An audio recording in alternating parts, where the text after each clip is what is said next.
Alô pessoal, direto ao ponto aqui, já está em Porto Alegre, chegou no começo da madrugada desse domingo, o novo executivo de futebol do Grêmio, Paulo Pelaipe. Paulo Pelaipe, que até uma semana atrás ainda prestava serviços para o Cruzeiro de Belo Horizonte, acabou saindo de lá num comum acordo com o seu grande amigo, o Pedrinho BH, que é o dono da SAF, que mantém o Cruzeiro. Então está de volta o Paulo Pelaipe e não poderia ser melhor a escolha feita pelo Grêmio.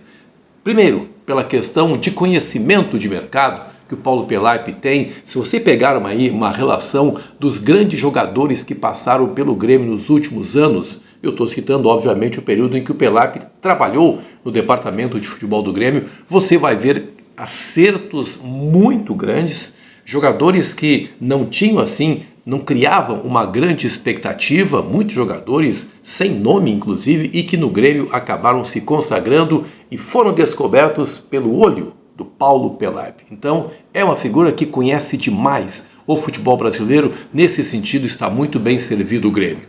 E o Paulo Pelaipe reúne também um outro ponto, uma outra condição, que é a seguinte: é conhecer o jeito que o torcedor do Grêmio gosta de ver seu time jogando. É um gremista, o Paulo Pelaipe, agora é um profissional, né? Tanto que estava trabalhando no Cruzeiro, trabalhou no Flamengo já, mas é um homem que se criou dentro do Grêmio, começou, olha só, 1979, gente. 1979. O Paulo Pelaipe já estava dentro do Grêmio.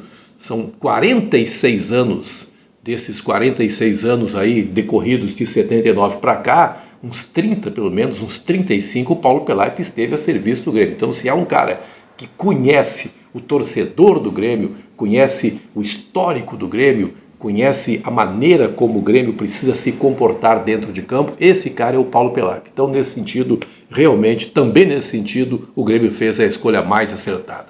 Tarefas não vão faltar para o Pelaipe. Primeira delas, começar a receber empresários de jogadores que não estão mais nos planos do Grêmio.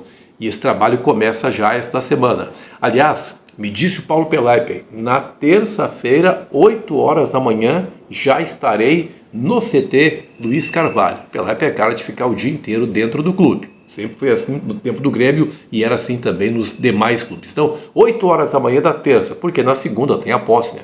Não poderia ser nessa segunda, 8 da manhã, porque tem outro executivo lá dentro do Grêmio ainda. Mas na terça-feira, Paulo Pelaipe já assume 8 horas da manhã oficialmente a sua função. E uma das primeiras missões é conversar com empresários de jogadores que não estão mais nos planos do Grêmio. Não é tarefa fácil.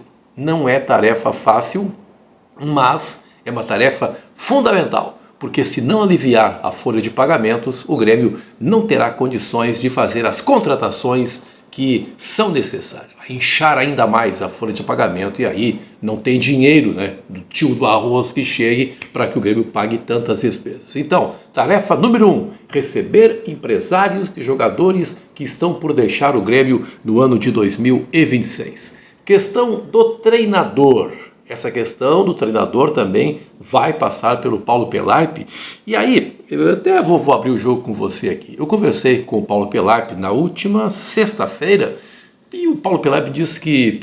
Primeiro eu perguntei, você falou com o Mano Menezes? Não, falei com o Mano Menezes. Então logo eu fui convidado pelo Grêmio, fiz questão de conversar com o Mano Menezes, é meu amigo, nós conversamos. E obviamente que naquele momento não tratamos ainda do futuro do treinador, né? Apenas uma questão assim de cortesia e falou com o Filipão também. Pelaipe disse que falou com o Filipão também.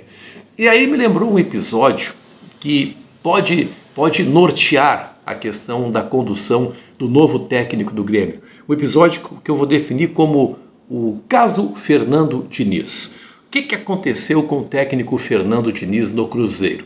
Ele começou o seu trabalho em 2024, lá pelo final de 2024, e foi um trabalho que não arrancou bem do Fernando Diniz no Cruzeiro.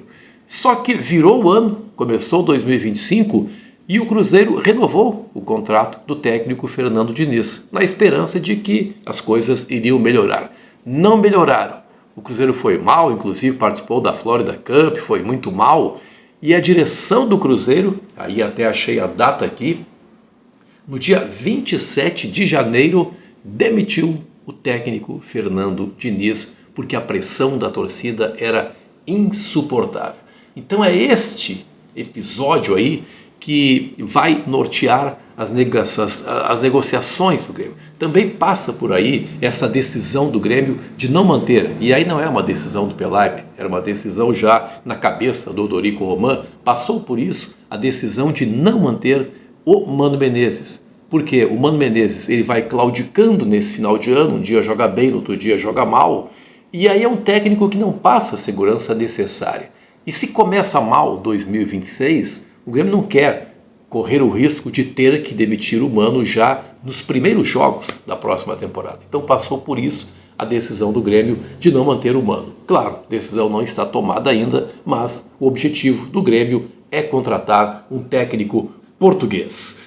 Questão de primeiro negócio, primeira decisão tomada já, e aí não é uma decisão tomada pela nova direção. Foi uma decisão tomada pela antiga direção e a nova direção não tinha o que fazer. Está na matéria publicada nesse domingo no site Gaúcha ZH, na íntegra da entrevista do presidente Alberto Guerra, ele confirmando que Edenilson realmente renovou seu contrato com o Grêmio.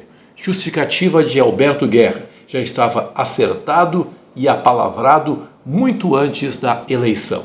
É um jogador que tem um custo-benefício muito favorável ao Grêmio e por isso a direção que sai decidiu renovar com o Edenilson. Uma decisão muito polêmica. A matéria não diz aqui quanto tempo de contrato, mas tomara que seja apenas um ano de contrato, né? Que não tenha renovado o contrato do Edenilson por 2 temporadas, porque aí seria realmente bastante complicado.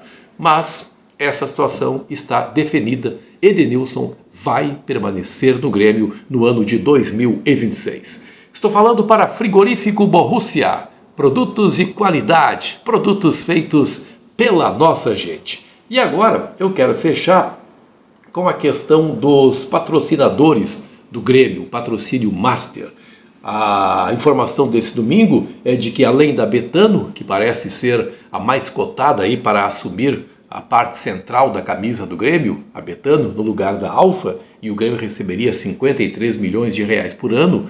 Também as bets, as casas de apostas H2Bet, KTO e Betfair teriam sido procuradas pelo Grêmio para uma negociação, ou procuraram o Grêmio para uma negociação. E o presidente Alberto Guerra, nessa entrevista para a 0 Hora, ele usa a expressão Big Four, que são os 4 grandes. De fato, aqui temos 4, né? H2Bet, KTO, Betfair e a Betano. O fato é que parece que realmente o Grêmio vai fechar com uma casa de apostas para a próxima temporada. E aqui tem uma informação que é a seguinte: o Grêmio estaria acertando também com a Ticketmaster, a empresa que está disposta a pagar 12 milhões por ano para assumir o name rights da arena. Ticketmaster. Esta deve ser a empresa que vai assumir o name rights do Grêmio para o próximo ano. 12 milhões. Muita gente, essa informação circulou na semana passada, muita gente entendendo, só 12 milhões? Isso aí dá 1 milhão por ano. Mas é mais ou menos nessa faixa aí. O São Paulo, por exemplo, ganha 25 milhões da Bibs, o chocolate Bibs, para patrocinar o Morumbi, para ser o name rights do Morumbi. A gente tem que considerar aí o poderio econômico de São Paulo numa comparação com o poderio econômico do Rio Grande do Sul. Então é mais ou menos nessa faixa. O legal é que deve ser um contrato de longa duração e aí sim se soma, se faz uma conta aí, e daqui a pouco até pode haver, e agora surgem novas informações, pode haver uma espécie de compensação. Daqui a pouco o clube adquire uma visibilidade muito grande, dá para sentar e conversar com os name rights para pedir um reajuste. Então é mais ou menos por aí. Certo, pessoal? O domingo, obviamente, está voltado, muito voltado para o jogo do Inter, jogo que pode decretar o rebaixamento colorado no Campeonato Brasileiro e qualquer coisa a gente volta aqui. Não esqueça da sua inscrição aqui, vai ali embaixo, sua inscrição é fundamental para o crescimento do canal. Está ali o botão da inscrição, não esquece. Tá, gente? Abraço, muito obrigado. Tchau, tchau.